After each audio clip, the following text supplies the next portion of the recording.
Madame la présidente, madame la ministre, monsieur le président de la commission des lois, madame la rapporteure, monsieur le rapporteur, mes chers collègues. Les problématiques de désertification médicale et d'accès aux soins ne concernent pas uniquement le territoire métropolitain. En effet, en matière d'offre de soins, nos compatriotes de Saint-Barthélemy sont confrontés à d'importantes difficultés, aux formes très variées, en raison de l'isolement et de l'insularité de leur territoire. De nombreux exemples illustrent cette situation. Ainsi, lorsque la prise en charge de cas graves nécessite des évacuations sanitaires vers Saint-Martin ou la Guadeloupe, celles-ci ne peuvent s'effectuer qu'en journée en raison de l'absence d'éclairage des pistes.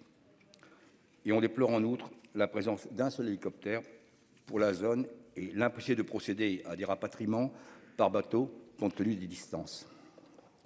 Concernant le personnel hospitalier, il est fait appel à des contractuels, les services de soins ne parvenant pas à fidéliser les praticiens du fait du prix élevé des logements et des contraintes d'exercice.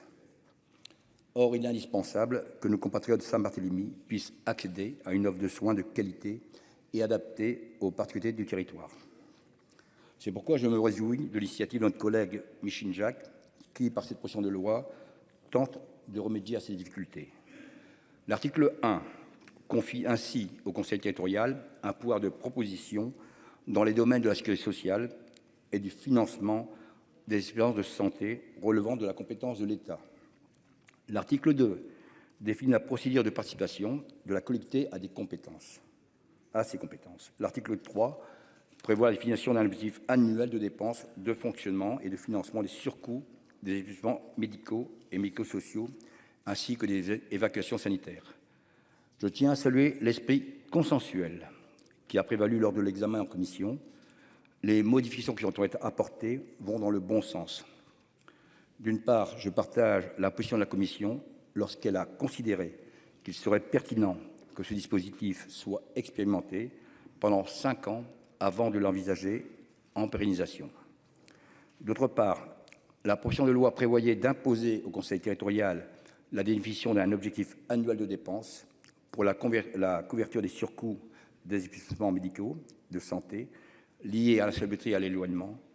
Je suis satisfait que cette même commission ait supprimé cette disposition qui faisait poser une contrainte nouvelle sur une collectivité qui ne possède ni les moyens ni les compétences pour procéder à une telle évaluation. Avant de conclure, je souhaite saluer le travail accompli par la rapporteure, Madame Boyer, et son implication sur le sujet d'importance pour la collectivité de Saint-Martin et nos compatriotes ultramarins. Madame la ministre, chers collègues, cette proposition de loi présente un intérêt indéniable, même si elle ne peut résoudre à elle seule tous les problèmes d'accès aux soins. Elle constitue un premier pas salutaire vers une meilleure prise en considération par l'État des spécificités et des nécessaires adaptations de l'offre de soins à Saint-Barthélemy. Ainsi, le groupe Les Indépendants votera à l'unanimité ce texte qui répond aux besoins urgents d'une véritable différenciation territoriale. Merci.